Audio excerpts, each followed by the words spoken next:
So we're now looking at applications of derivatives. We looked at finding critical values and the absolute extrema, absolute maximum and absolute minimum.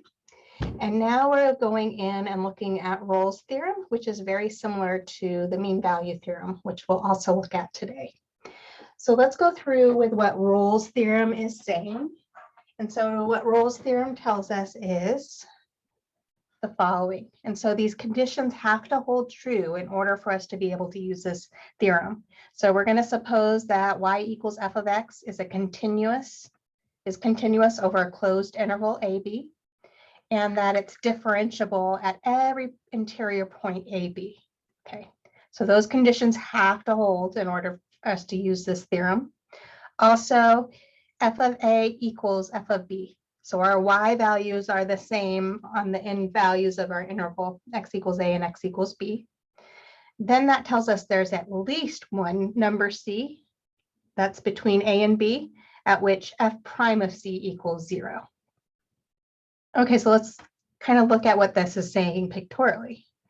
So we have some value here, A, we have some value here, B. We're given that f of A and f of B are the same y values.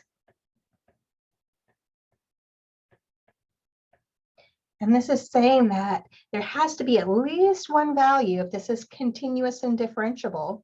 So continuous could look something like this. So there's at least one, right, where the derivative at that value, C, is equal to 0. Okay, so right here, horizontal line, the derivative is equal to 0. Or maybe you had some A value here, some B value here. The Y values again are the same. It could have been dipping below.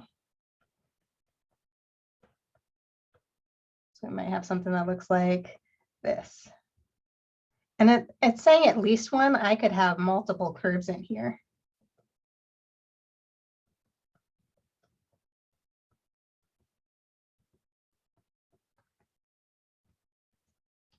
Right? So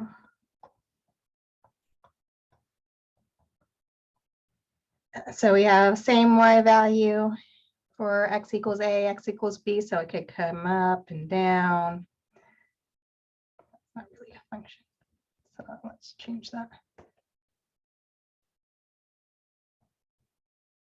So in this case, right, there's 3 spots where this has a horizontal tangent line where the derivative is equal to 0. So in this case, there's 3 spots where the derivative between A and B is equal to 0.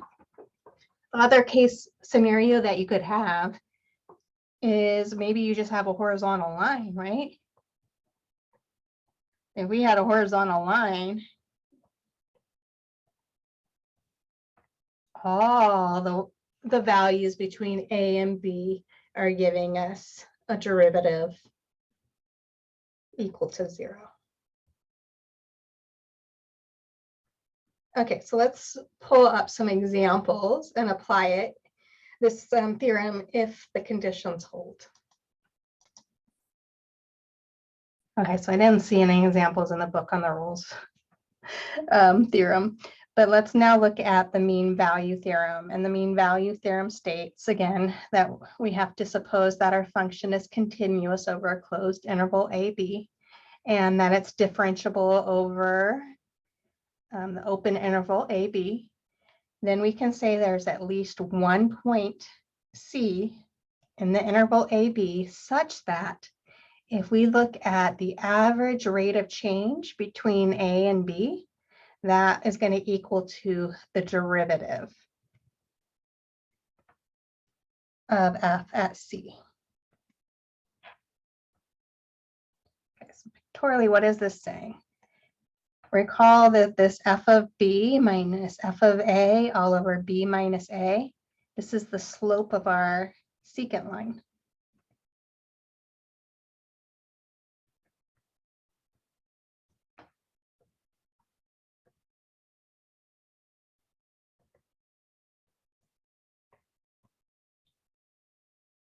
So maybe we have some curve in here. And if we were looking at this line that joins those 2 points,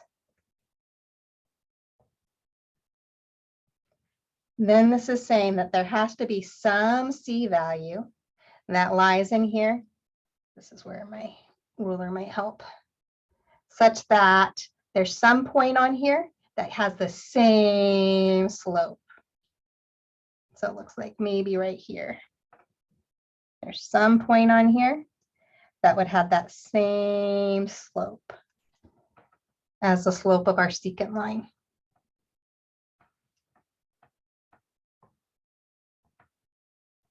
So our f prime of C in this case is equal to the same thing as the slope between those 2 points,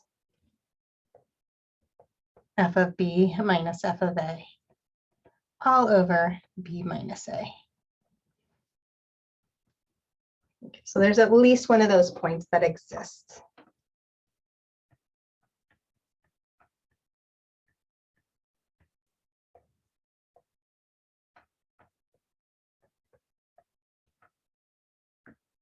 Okay, so let's pull up an example now. So this is the next example, which it's 3 in our book. You don't need to know that though. F of x is equal to x plus 1 over x, and we're looking at finding the value of C on the interval between 1/2 and 2, such that the derivative of C is equal to the slope of the secant line that is joining x equals 1/2 and x equals 2. And so we're going to need to look at what it is, what are those values. So let's look at what is f of 1/2. Let's go in here and plug in 1/2 wherever we see an x. And so if we do that, we get 1/2 plus 1 over 1/2. Well, 1 over 1/2 is 2. So this is the same thing as 1/2 plus 2, which is 2 and 1/2. So we have a point at 1/2 and 2 and 1/2. So we also want to see what's happening when x is 2. So let's look at f of 2.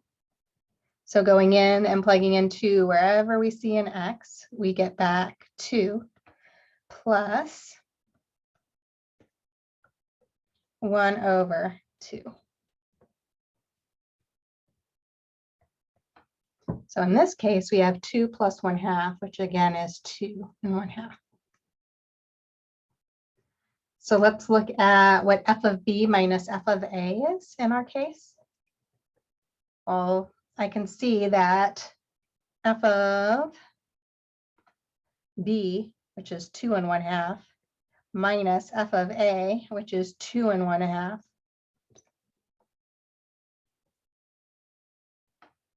all over 1/2 minus 2. Well, 0 over 1.5, or 1 and 1/2, negative 1 and 1/2, is equal to 0.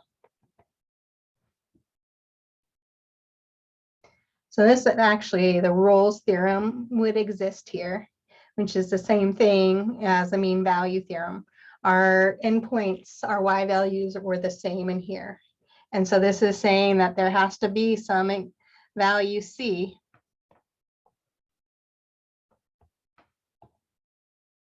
such that our derivative f prime of C is equal to 0.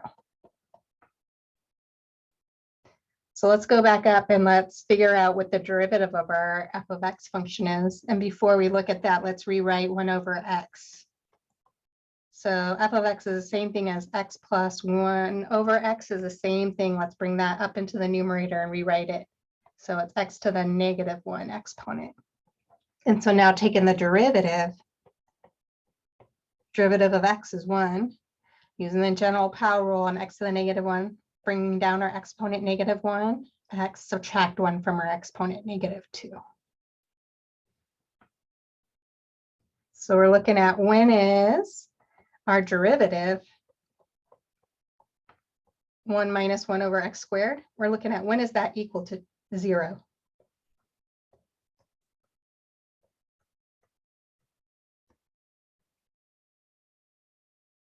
Well, we can clear our fraction. It's an equation. We could multiply both sides of our equation by x squared. So doing that, distributing that, we get x squared minus 1 equals 0. It factors x minus 1 all times x plus 1 equals 0. So there's two values at 1 and at x equals -1.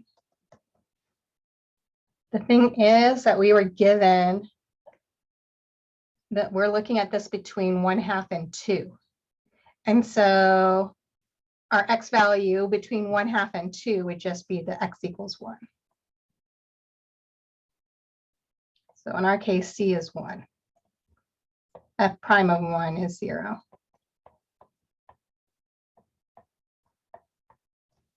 And 1 is contained in the set between 1/2 and 2.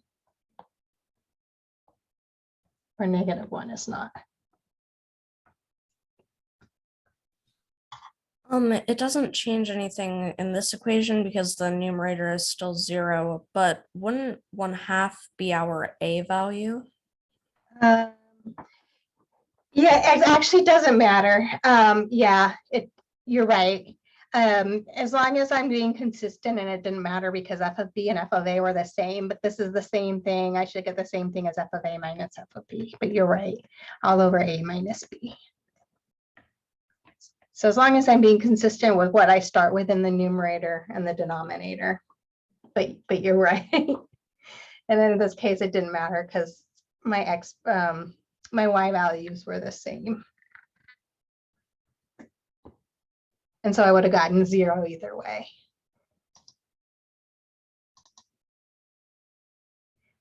I also wanted to state that x equals -1. Notice that our function f of x, our function is not continuous when x is 0. It's undefined when we have 0 in the denominator. And so if I had a bigger interval than what it gave me, that x equals 0, it was not continuous. And so I wouldn't, this theorem would not hold true because not all the conditions were met for that theorem to hold true.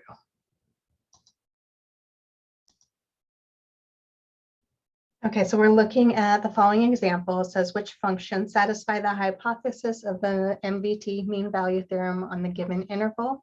Give the reasons why or why not.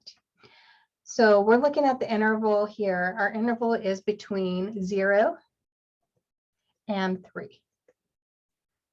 Only thing I'm really worried about is what's happening when x is equal to 2, because that's when we change equations. I know that if I just look at the equation 2x minus 3, that's always continuous. It's a polynomial and differentiable. Same thing with 6x minus x squared minus 7. And so let's look at the limit as x is approaching 2 to show that it's either continuous or not continuous there. And so if I look at the limit as x is approaching 2, on the left-hand side, that tells me that those are values which are less than 2. So I'm going to use the first equation, 2x minus 3. So let's go in and do our direct substitution. And doing that, we would have 2 times 2 minus 3, or 4 minus 3, which is 1. As long as our limit as x approaches 2 on the right-hand side, that would tell me to use the equation 6x minus x squared minus 7. As long as that gives me back 1, then I know it's continuous at x equals 2 and differentiable at x equals 2. So go in again and do direct substitution. And so we have 6, I see an x, so plug in 2, minus, I see an x, so 2 squared minus 7. So this is 12 minus 4 minus 7. So 8 minus 7 is 1. So the limit as x approaches 2 exists. It's equal to 1, which is the same thing as f of 2.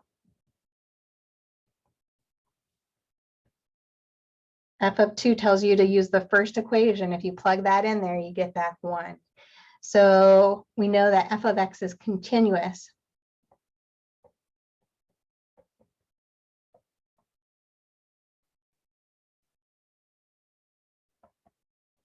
and differentiable on our interval, so our theorem holds.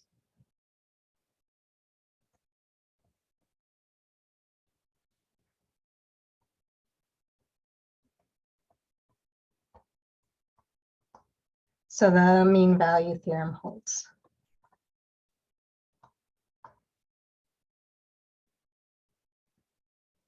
Okay, it didn't even ask us to use the theorem. It just wanted us to know if it holds or not. Well, let's say we wanted to go ahead and let's go a little further and let's figure out what that would be. So the mean value theorem says then that there has to be some C. So let's find C. Such that the derivative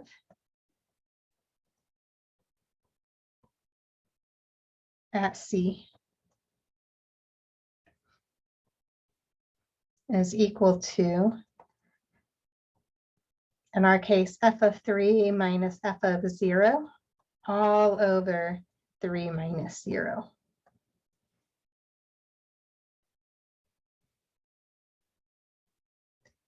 So we want our derivative of C, well, f of 3.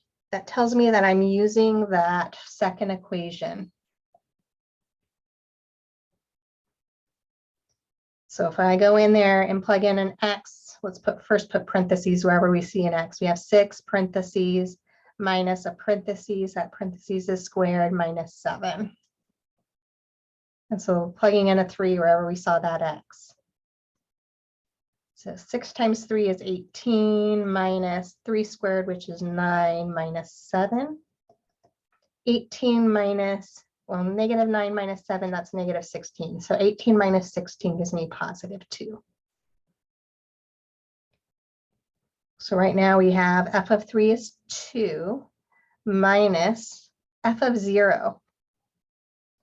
When x is 0, that tells me to use my first equation.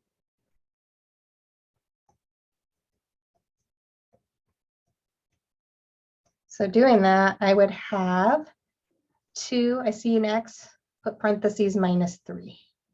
So 2 times 0 minus 3 gives us back negative 3. So I have 2 minus f of 0. So 2 minus a negative 3 all over 3 minus 0. So 2 plus 3 is 5 all over 3.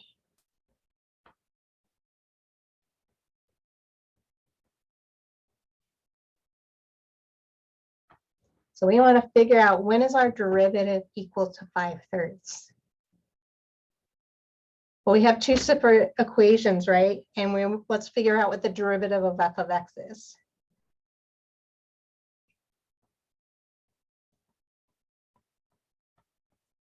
Well, if I look at the derivative of my first equation, 2x minus 3, derivative of 2x is 2, derivative of my minus 3 is 0. And if I look at the derivative of my second equation, derivative of 6x gives me 6, minus derivative of x squared, which is 2x. Derivative of negative 7 is 0, and that's for my interval between 2 not including 2 and 3 including 3. So notice that my first equation, my derivative of my first equation is 2. 2 is never going to equal 5/3. Okay, so there's no value of x that makes that statement true. Now let's look at when is 6 minus 2x, the derivative in the second equation, equal to that slope of our secant line 5/3. Well, let's solve for x. We could subtract 6 on both sides. I notice I'm going to need a common denominator. So let's just think of this as 18/3. So let's subtract 18/3 on both sides. We would get this negative 2x is equal to 5/3 minus 18/3. 5/3 minus 18/3 is negative 13/3. We can divide by -2. I'm going to think of it as multiplying by -1/2.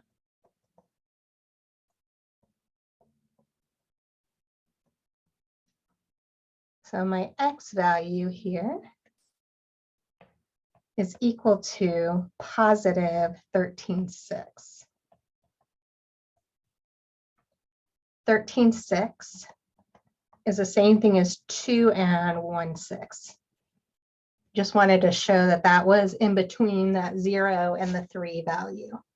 So the theorem said there's at least one value in there, which we found, x equals 2 and 1/6, such that the derivative of this is equal to, in our case, f of 3 minus f of 0 all over 3,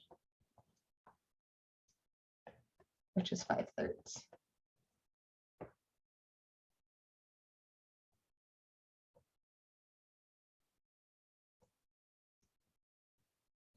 Okay, so there was the case where first thing we wanted to do is just show that that mean value theorem, the hypothesis, was satisfied so that we could use the theorem. And then we applied the theorem and actually found that value. So the second example, we have another piecewise equation. First equation is sine x over x. That's between -pi is less than or equal to x is less than 0. And our second equation is 0 if x is equal to 0. Well, sine x over x, we have a problem when x is 0 because we can't divide by 0. Recall if we looked at the limit, though, as x is approaching 0 of our function sine of x over x, we saw that this was equal to 1. So right here, my limit does not equal f of 0, which is 0. So this is not continuous.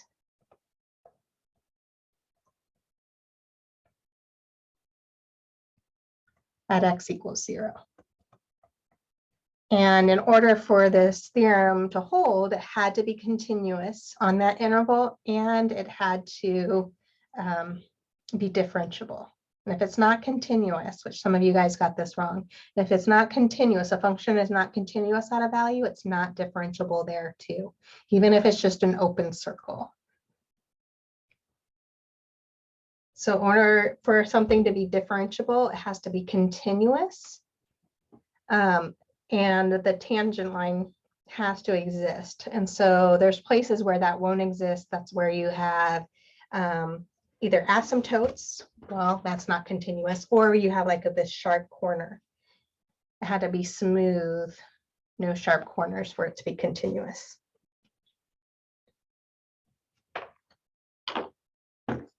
Okay, so we can't even use the mean value theorem there because the hypothesis, it didn't satisfy the hypothesis to use it.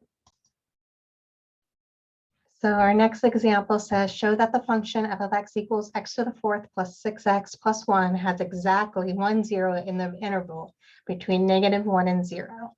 And which theorem can be used to determine whether a function f of x has a 0 in the given interval? Well, remember the intermediate value theorem. What did this say? Basically, what did this say? They said, okay, if we have some x value A, some x value B, let's say that f of A was here, f of B is here, then there must be some C, and that it was continuous. There must be some C such that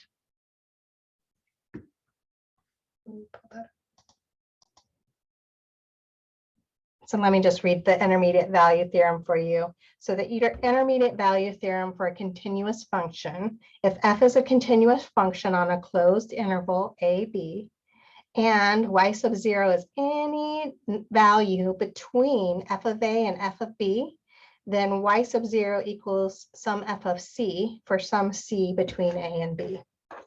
Okay, so basically, pictorially, if we had some picture here. I don't know if that's where my C is or not.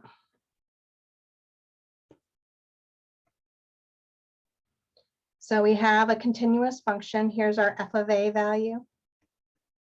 Here's our f of b value. And so we can choose any value of c in between here that would give us a y value that falls in between here. And so if I look at that, only the x values that are going to do that are here to here. So there's more than one value of x. So here's a c value where my f of c value falls in between. Okay, the intermediate value theorem though says it goes down a little further. If your signs are opposite, then, and that's what we're going to see. If I have some y value that's negative and one y value that's positive for a continuous function, then there has to be at least one c value where this is going to equal 0. So first thing that you want to do is you want to look at what is f of -1. So go in here and plug in -1 wherever we see an x. So we have -1 to the 4th plus 6 times -1 plus 1.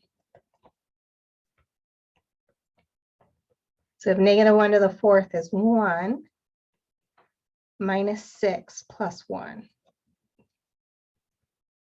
So 1 minus 6 is -5. -5 plus 1 is -4. And if I look at f of 0, so plugging in 0 wherever we see an x and f of x, we have 0 to the 4th plus 6 times 0 plus 1, which is 1.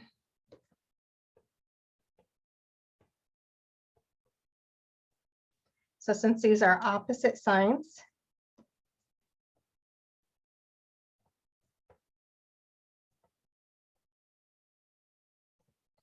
then there has to be at least one 0.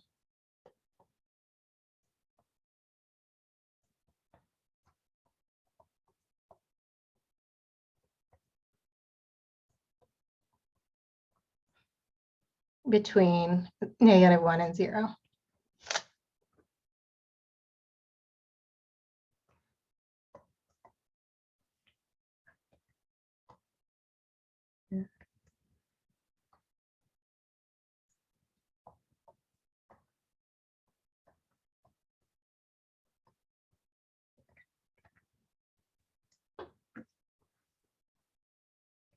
So extreme value theorem, because that's continuous, that one tells me if I'm on a closed interval, which I am, and I'm continuous on that closed interval, which I am because it's a polynomial, that would tell me an absolute max and an absolute min would have to occur in that interval.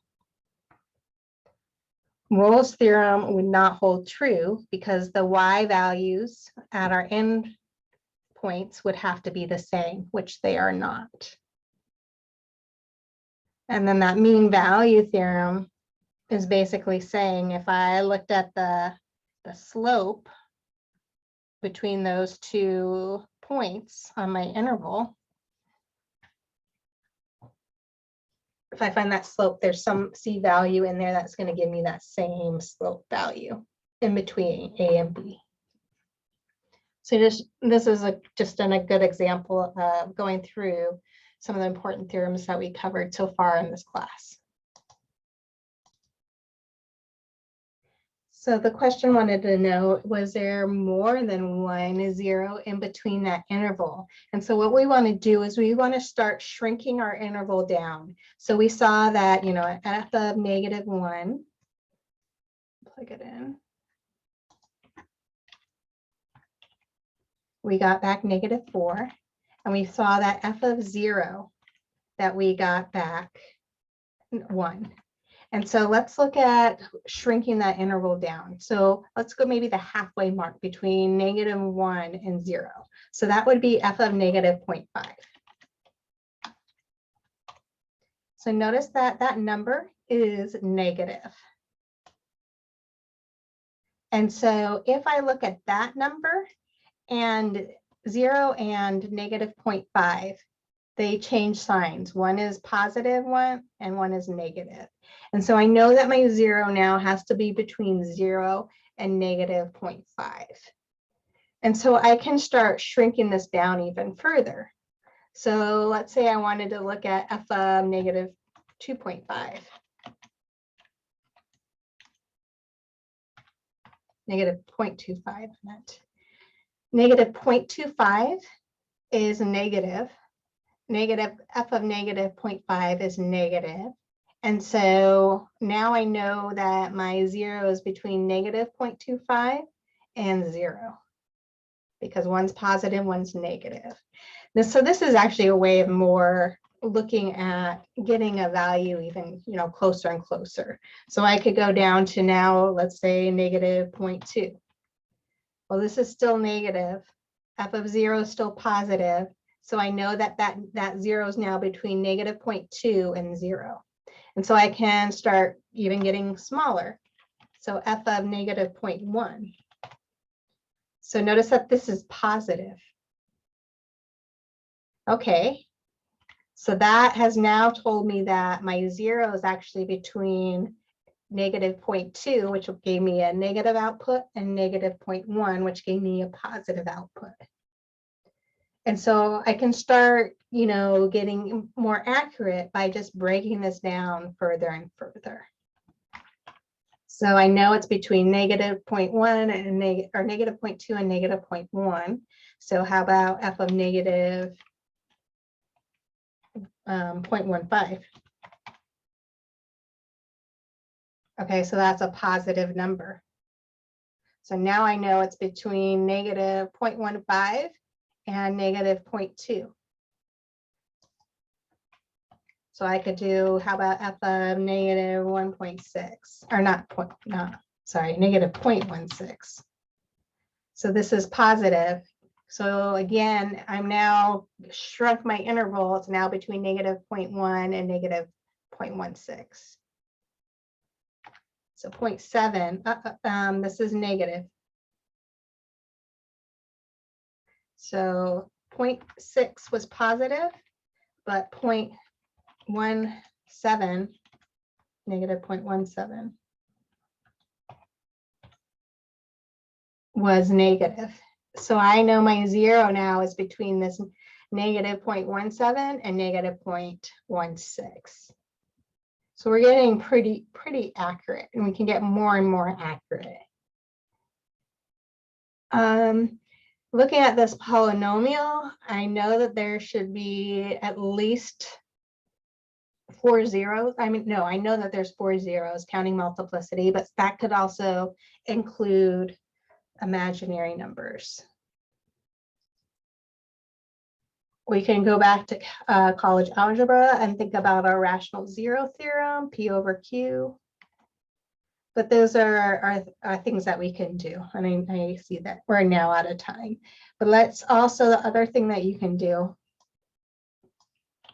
I guess this would be kind of cheating. Let's go over and just graph this real quick.